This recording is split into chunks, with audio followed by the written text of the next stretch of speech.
Hola, bienvenidos a un nuevo diálogo Parques Nacionales, ¿cómo vamos?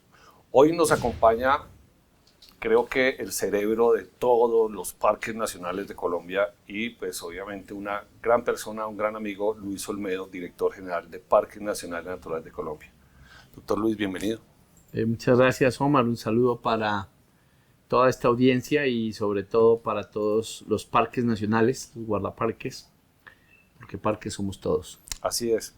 Hoy vamos a tratar un tema de balance, el cómo vamos de Parques Nacionales Naturales de Colombia en estos 2 años del gobierno y por supuesto la gestión de Luis Olmedo al frente de esta institución que todos los colombianos queremos, que todos los colombianos debemos adoptar como la institución que nos va a dar la vida de aquí en adelante. Porque los Parques Nacionales Naturales de Colombia son el alma y vida de todos y cada uno de los colombianos. Y por eso invitarlos desde siempre a conservar, a proteger y acompañar. Entonces, ¿cómo vamos en este balance de su gestión al frente de Parques Nacionales, Luis? Sí. Bueno, vamos bien. Soy optimista de los resultados y tengo un alto nivel de esperanza de lo que podemos lograr.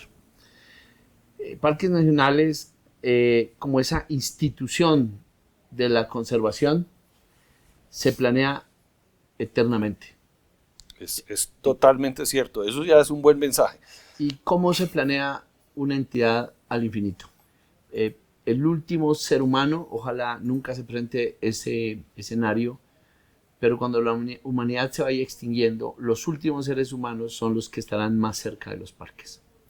Es decir, esperamos que ni la humanidad se extinga y para eso necesitamos que los parques nacionales se mantengan. Se conserven como propósito nacional. Sí, es un propósito, pero también es un imperativo ético. Hay una brecha de comprensión muy grande de qué son los parques nacionales. Y los parques nacionales no son propiamente la entidad. Nosotros somos la organización de la institución de la conservación. Pero quien cuida es la sociedad en su conjunto. Es la sociedad la que dijo en la Constitución que a la hora de ordenar el territorio, dijo, lo primero es la vida y lo primero son los parques. Por eso tenemos la más alta categoría en la ordenación del espacio y su uso. Somos inalienables, imprescriptibles, inembargables porque somos eternos, pero eso es un compromiso de la sociedad. Quien dijo eso es la sociedad. Sí, no es la institucionalidad, porque usualmente la gente termina responsabilizando a alguien para que haga por él lo que tiene que de alguna manera salir también de su propia visión, de su propia perspectiva. Como se dice normalmente, matan al mensajero. Nosotros estamos cuidando ese espacio. ¿Y qué es ese espacio? Ahí hay una brecha de comprensión tal vez. Se relaciona a los parques con unas áreas, un polígono con límites, en donde no se puede hacer nada.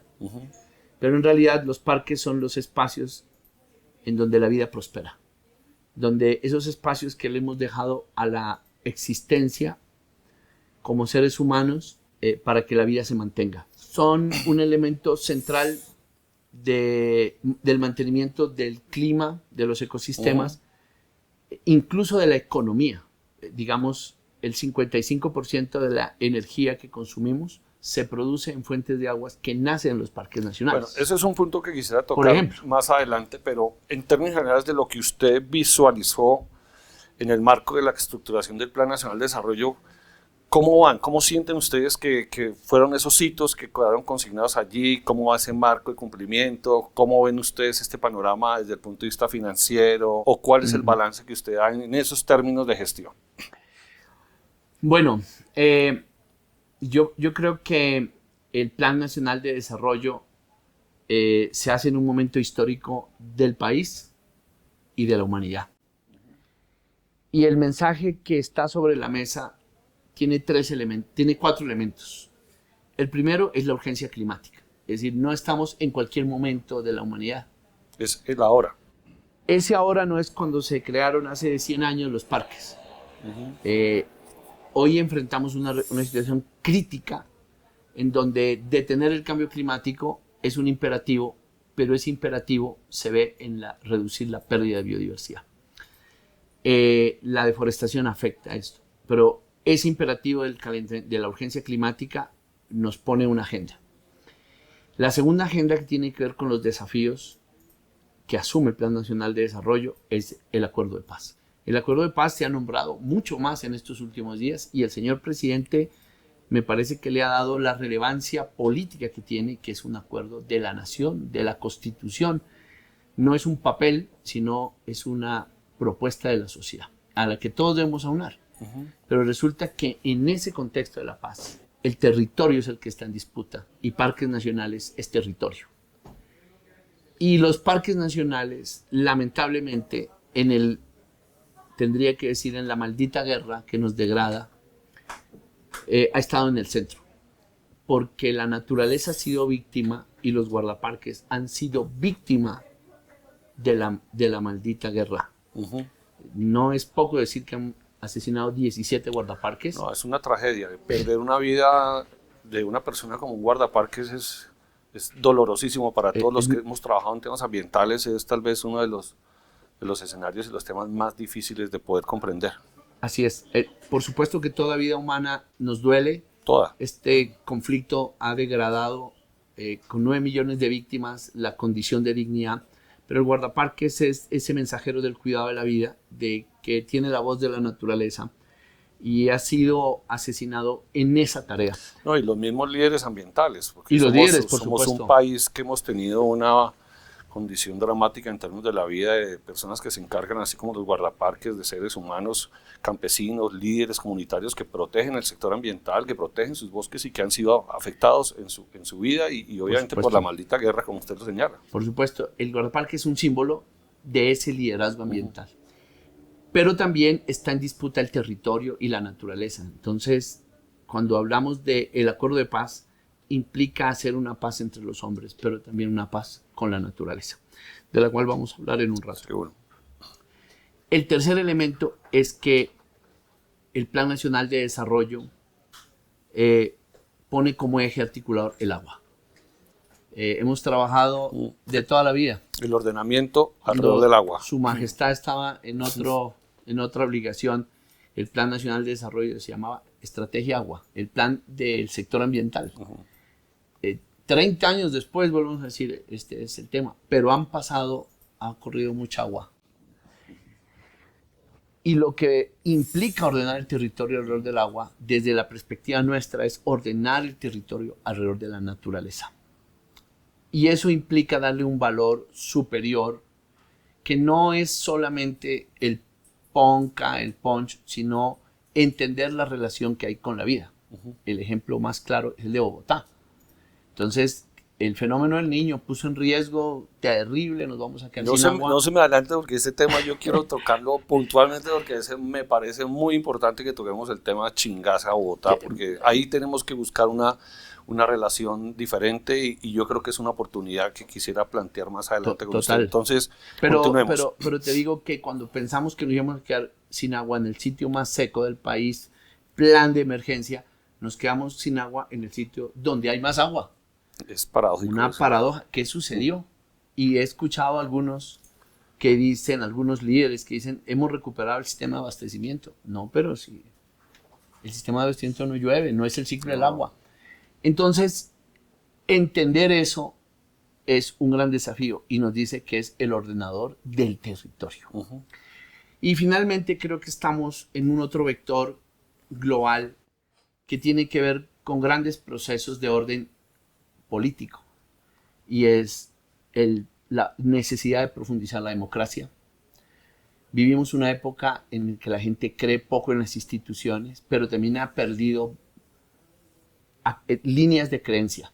Es una sociedad que ha perdido lo sagrado, que ha aumentado el valor del individuo y no del colectivo, y eso genera una crisis de credibilidad en el sistema político, a la par de que aparece la inteligencia artificial, que unado es un escenario que, como dice Bauman, es una sociedad líquida.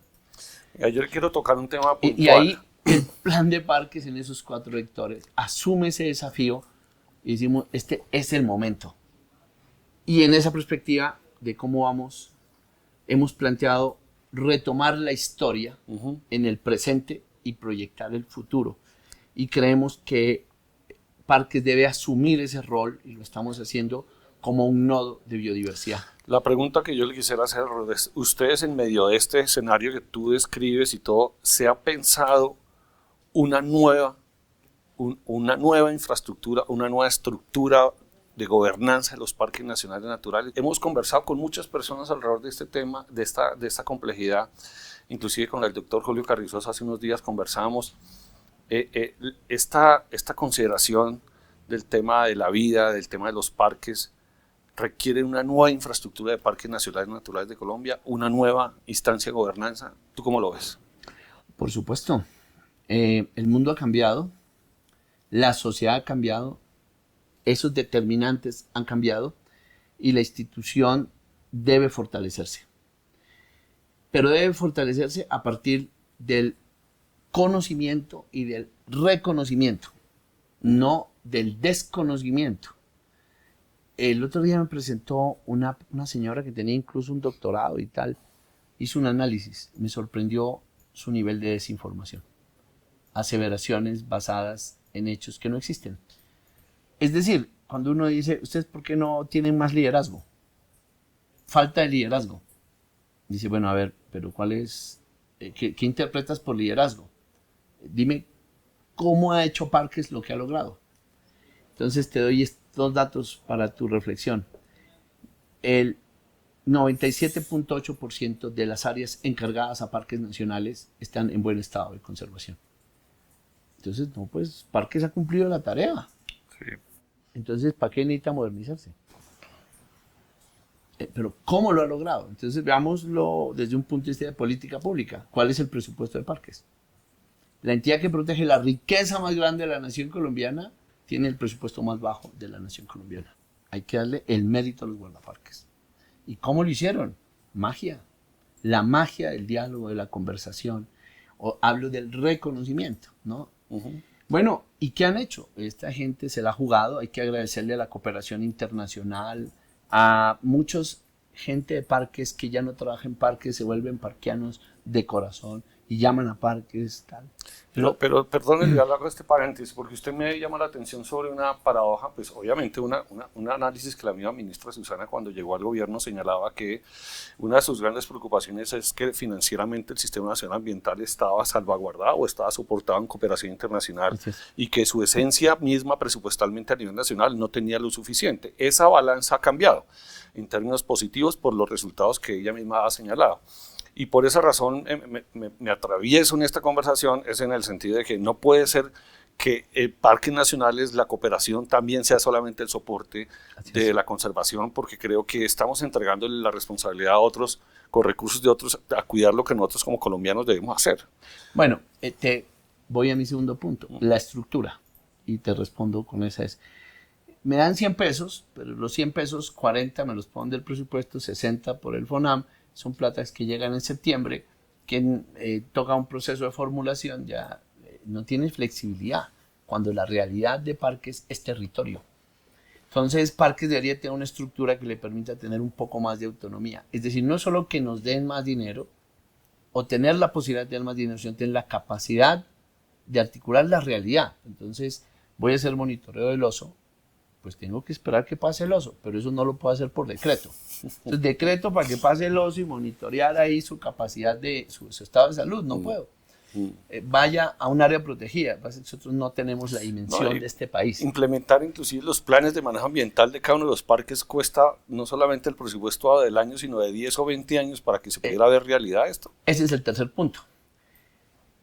Entonces tú dices, no tenemos la flexibilidad, entonces busquemos a otros. Plan de manejo, una parte la hace Parques y otro lo tienen que hacer los otros sectores. Entonces, y si agricultura tiene incentivos en contra de los parques, es decir, de ampliación de la frontera agrícola, si tenemos hidroeléctricas que demandan más flujo de agua y no hay un incentivo a la conservación, entonces no solo tienes que lograr que el plan de manejo se implemente por Parques, que tenga la plata, que tenga la flexibilidad. Sí. Entonces ahí viene el concepto de brecha financiera. De acuerdo a un estudio que no hice yo, eso lo hicieron hace años, unos 5 o 6 años, el presupuesto de Parques debería ser de 700.000 millones. Esa brecha de entre 130 y 750, ¿cómo la logramos? Entonces, bueno, hay que aumentar el presupuesto. pero también hay que lograr una buena cooperación. Si logramos que el sector ambiental o parques incida en un vector de desarrollo, de una transformación productiva hacia la conservación, también sirve. Pero ni lo uno ni lo otro. Entonces, yo creo que la cooperación debe aumentarse. Y cierro un cuarto punto. ¿Quién debe pagar el cuidado de los parques? Todos los colombianos. Todo el mundo. Entonces veamos el ecosistema, el gran ecosistema del Pacífico, el CEMAR, por ejemplo. Se ha descubierto que ese sitio es fundamental para el equilibrio climático global. ¿Quién debe pagar? ¿Los colombianos? Sí, por supuesto, pero no solos.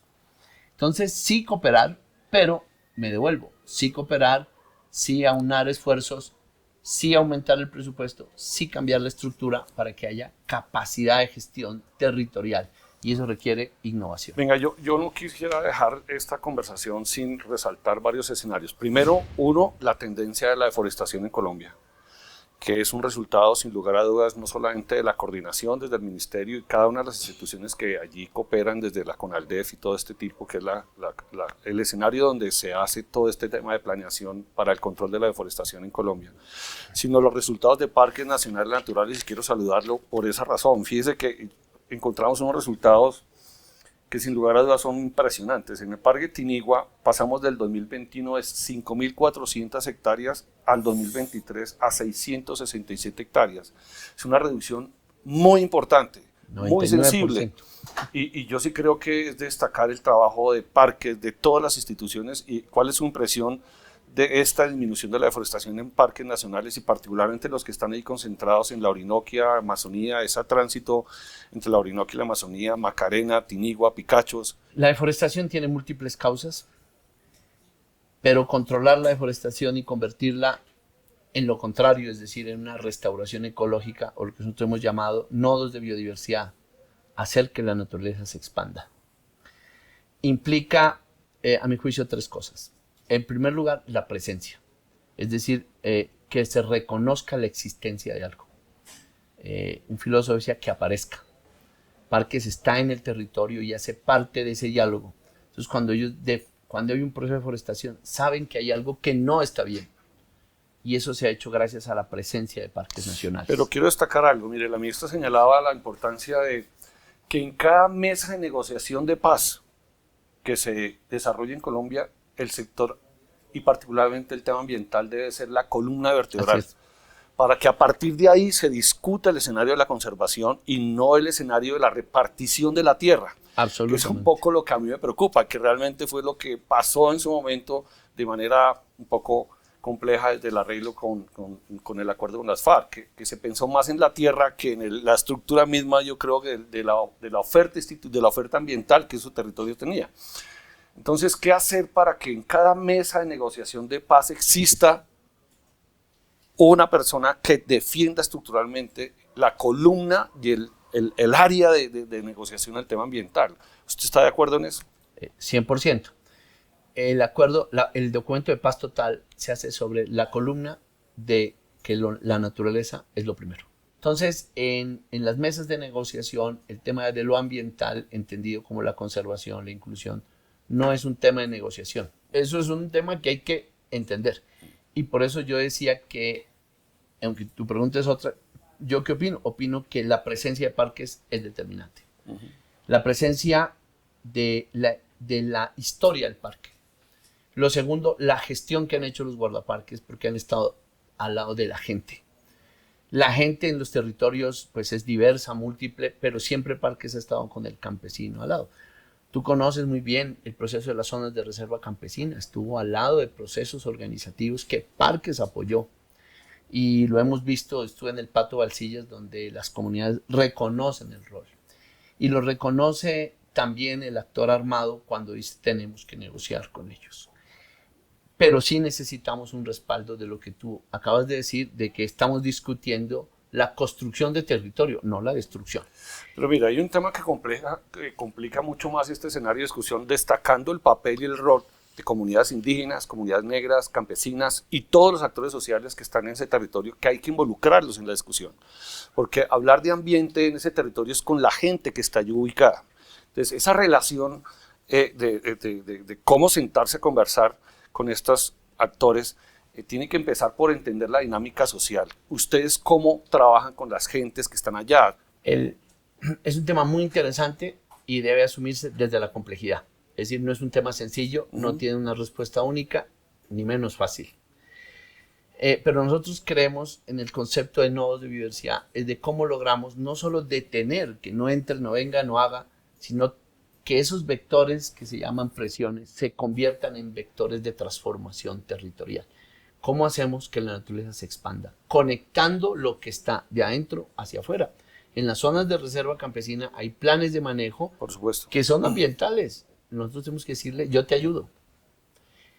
Alrededor del Parque Tamá, es muy bello cuando uno ve desde el avión el parque. El límite del parque, ¿dónde está? Mírelo ahí, ¿se ve? Porque a partir del límite están los cultivos de café. 126 cultivadores de café de alta calidad. Yo tengo que decirles, yo te ayudo, te doy un aplauso. Es no solamente Entonces, ser autoridad, porque es que se está quedando en el rol, por ejemplo, las corporaciones autónomas son autoridad y se quedan en el rol de autoridad, y ustedes lo mismo, pero finalmente en algunas ocasiones yo creo que ese concepto de la autoridad termina ser utilizado para facilitar procesos de diálogo desde perspectivas distintas, pero que hay que juntar a los actores para convertir ese proceso en una palanca de desarrollo. A revisar la evaluación que hizo KfW de la cooperación con parques o del proyecto de desarrollo local sostenible. Ambos obtuvieron evaluación de extremadamente superior, superó las expectativas.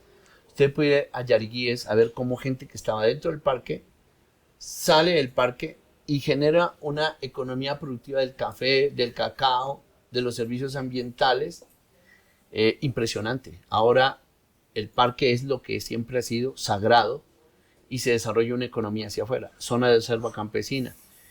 Pero tú me decías, ¿cuál es la impresión que yo tengo? Porque tengo la impresión de que es la entidad más democrática del Estado.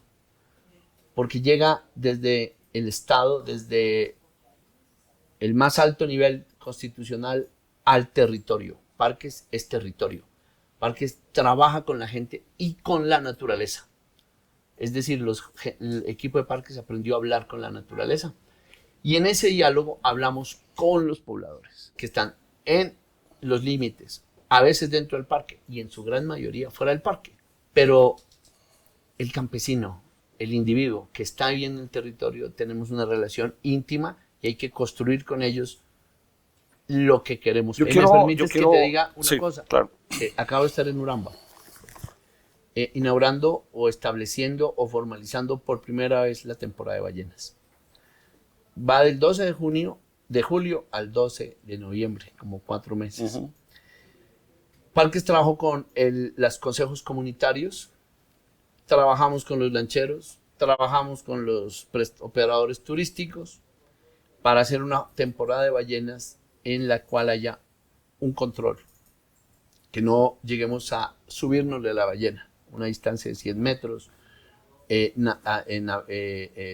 lanchas en buen estado, bueno, una serie de regulaciones. En esos 4 meses, ¿cuántos turistas van a visitar Uramba? ¿Cuánto crees? No, 20,000. Buen dato. 721,000 personas llegarán. Increíble. Disculpen por las cachadas, pero no tenía conocimiento del dato. ¿Cuánto moverá en la economía local? No, pues se espera que llegue a ese número, o usualmente son ese número. 1.5 billones. Es el dato que maneja no Parques, sino la gobernación del Valle. No, espectacular. Esa economía local es una economía productiva de la biodiversidad. El rol de Parques es ejercer esa autoridad a la que tú refieres, que emerge desde el Estado, porque ha sido construida, y los rancheros y las comunidades me dijeron, no, pero necesitamos que Parques nos controle. Por supuesto, a nadie le va a gustar, por favor, no subas más gente en la lancha, por favor, no te apegues, pero esa relación de autoridad, cuando emerge con legitimidad, es lo que necesitamos. Y eso pasa en todas las áreas protegidas. Mucho se ha debatido en el sector con relación a las nuevas fuentes de recursos. Y en esta discusión uno tendría que revisar integralmente temas asociados definitivamente al agua. Y habría que empezar a entender un poco la dinámica de los bienes y servicios que ofertan nuestros parques, por ejemplo, como Chingaza, que es increíble esa relación de esa cantidad de oferta ambiental que genera Chingaza, de aire, de naturaleza, de agua, de bienes y servicios a una ciudad como Bogotá, que a hoy todavía no supera el racionamiento de agua. La premisa es cómo podría la gente entender qué parte de lo que paga de mes a mes en la factura pudiese llegar a complementar la implementación del plan de manejo ambiental de Chingaza, la ampliación de Chingaza, el fortalecimiento de los guardaparques, de las áreas protegidas, de los proyectos de conservación. Qué buena pregunta. Esa es, digamos que mi filosofía ahí es que Parques necesita 51 millones de guardaparques. Esa es la forma como esta sociedad va a proteger la vida, su identidad y su riqueza. Bogotá es un caso típico en donde necesitamos un puente entre la ciudad y el parque. En primer lugar, tenemos que la gente cambiar el lenguaje. No es el sistema de abastecimiento de agua, esos son tubos, pero el sistema de abastecimiento no llueve. Lo que ha logrado la sociedad es mantener un ecosistema que permite que el ciclo del agua, cuando se da en la Amazonía, se choque, digamos, con las montañas, caiga. Eso es sagrado. Y yo creo que la gente tenemos que entender los bogotanos eso. Lo segundo es el tema de la educación. Nosotros vemos que el ecoturismo es una estrategia de conservación y hemos planteado que Chingaza debe ser una de esas joyas de parques nacionales que nos sirva de modelo. Hemos modernizado la infraestructura, tenemos más de 48 nuevas infraestructuras en parques. El tercer elemento es la política pública, que debe llegar a acuerdos, como tú lo señalas, más ambiciosos, tener una ambición de cuidado del agua. Aumentar la seguridad en Chingaza no es aumentar el tamaño del lago. No, lo que tenemos que aumentar el tamaño del parque, de las estrategias de conservación, de los mecanismos de la racionalización del agua, del ordenamiento territorial. Ningún parque dará agua a un infinito que crece. Y la política debe incluir política de crecimiento, de planificación y política de conservación. Y último es el tema de despertar en el bogotano. Se ha logrado a veces una contribución, porque ya hoy los bogotanos pagan en su recibo. Claro. Una cosa que se llama, nosotros recibimos por transferencia aproximadamente unos 650 millones al mes, una factura de 650 millones al mes que se paga mensualmente y que a veces no llega mensualmente, entonces uno no puede programar. Pero de todas maneras, mire, pero sí 650 millones de pesos al mes es una cifra absolutamente irrisoria sí. Respecto a lo que realmente necesitamos. Entonces, sí, obviamente, total. bien que me cuente eso, pero para que todos ustedes se den cuenta, 650 millones de pesos es una plata realmente que no debería ser. Lo que estoy tratando de decir es que en territorios, en jurisdicciones donde haya parques nacionales naturales de Colombia, al menos la gente y la ciudadanía entienda que gran parte de ese esfuerzo que hace vaya a parques nacionales, porque es la única manera de coayudar de alguna forma dentro del proceso de gestión. Entonces, un poquito lo que quería dejar en el aire es que por lo menos estamos de acuerdo que hay que buscar nuevos escenarios de discusión, de Tenemos presupuesto. que ser innovadores en la política pública. Política es el acuerdo, por ejemplo, hemos buscado varias fuentes de financiamiento. Tenemos hoy exitosamente, se creó el Fondo para la Vida, Parques ha aplicado, estamos esperando que cada vez ese fondo se fortalezca más. Hemos buscado innovación con la cooperación internacional. Ciérreme ese punto. Chiriquete, un paisaje para siempre. Sí, Cuéntele a todos qué significa. Chiriquete, un paisaje para siempre, es una innovación en el financiamiento. Se trata de un proceso que ha tomado mucho tiempo, desde que empezó hasta que se logró consolidar, que busca tener un flujo de fondos fijo para mantener uno de los parques más grandes. Bueno, es el parque más grande continental que tenemos y de más singularidad. Nos va a dar $1 millón anuales. Pero concentrado en Chiriquete. Solo se puede en Chiribiquete. Perfecto. Obviamente, no, en su plan de manejo. Chiribiquete y su plan de manejo, que incluye áreas, el área, digamos, aledaña. No es una zona de amortiguación, pero digamos con función amortiguadora. Y fue un hecho muy interesante, fue muy complejo. Al final decidimos qué es mejor, tener 30 millones de inversión hoy para hacer todo lo que tú necesitas, casas de vigilancia, o tener un flujo de $1 millón a perpetuidad. En 30 años vamos a evaluar, o evaluarán buenas almas, y dirán, este fondo ya no produce 30 millones, ya no produce $1 millón, entonces necesitamos hacer una recarga de fondos o ver qué hacemos con esos 30 millones que logramos poner. El acuerdo con la Sociedad Zoológica de Frankfurt, que fue con quien movimos la iniciativa,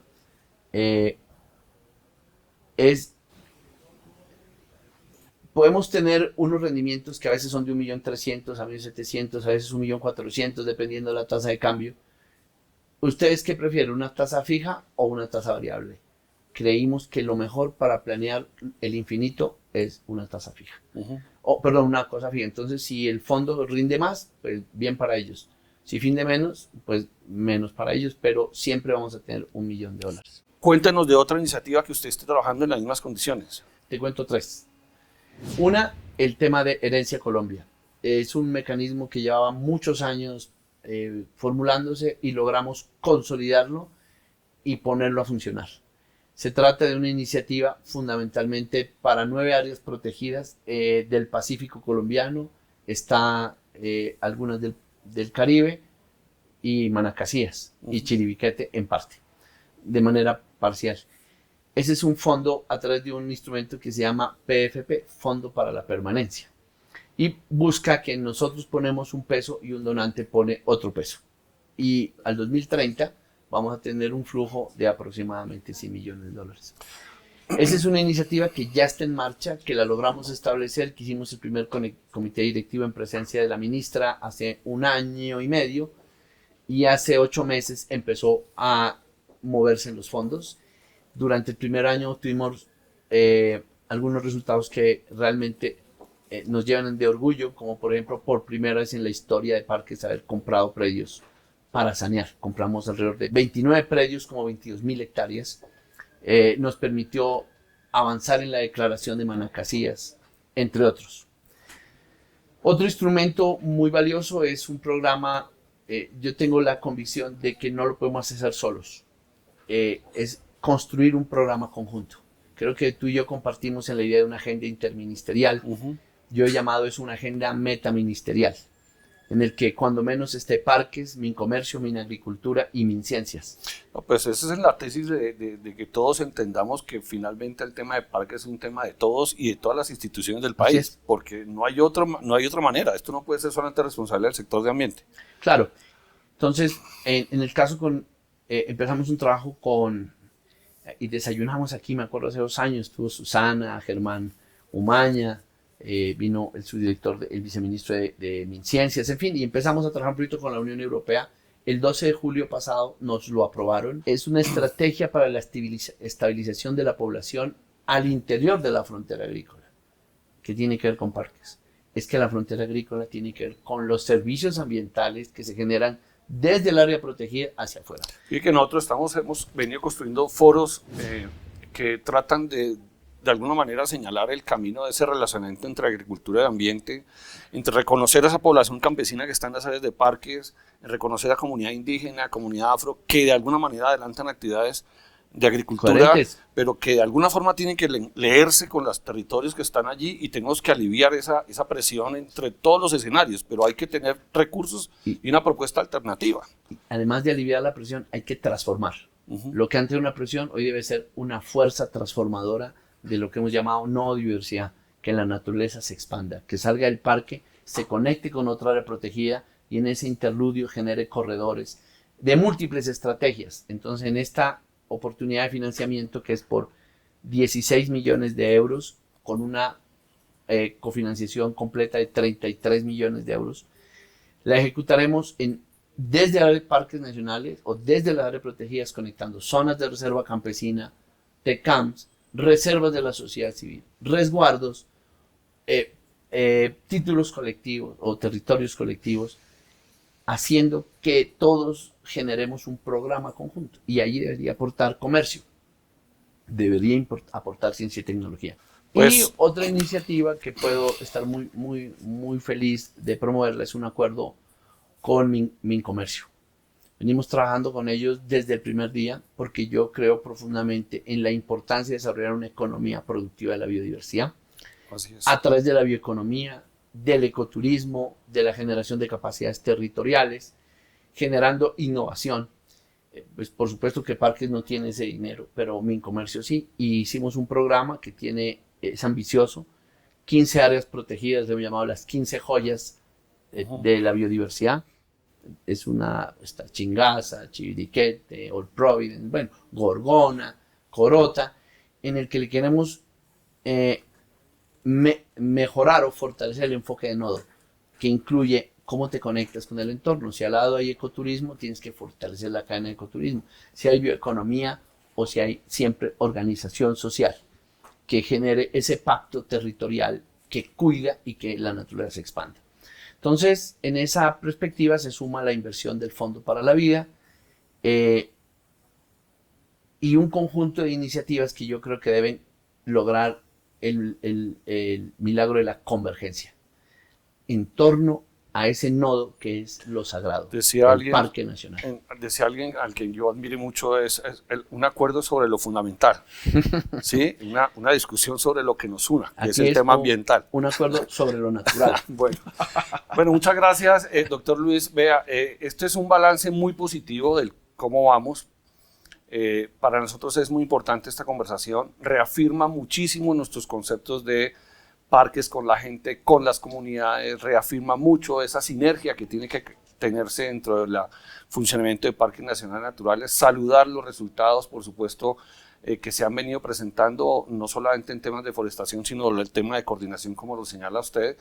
Les queremos agradecer muchísimo y como hemos venido diciéndoles a todos, Parques Nacionales es lo que nos une. Parques Nacionales es lo que a todos los colombianos nos debe unir. Nuestras áreas protegidas, todas las áreas de la sociedad civil, todos los actores que defendemos y protegemos el recurso natural debe ser parte esencial de la discusión en cualquier discusión que tengamos en Colombia. La invitación es que sigamos acompañando a la gestión de Parques Nacionales Naturales del país, sigamos construyendo este camino y desde Parques Nacionales, como vamos, muchas gracias. Por eso los invitamos a que sigan en este canal, pero también los vamos a invitar a la presentación de la declaración del nuevo Parque Nacional de Manacasías, que fue declarado hace un año, y la ampliación de 3 nuevas áreas, que es Sierra Nevada, Acandí, y ojalá tengamos Chingaza también en este tiempo. Qué bueno, una alegría esa noticia, y por supuesto en la COP16 también vamos a hacer presencia lanzando nuestro informe Parques Nacionales, cómo vamos. Los invitamos a todos a consultar, por supuesto, esta información, y un saludo para todos. Muchas gracias. Gracias.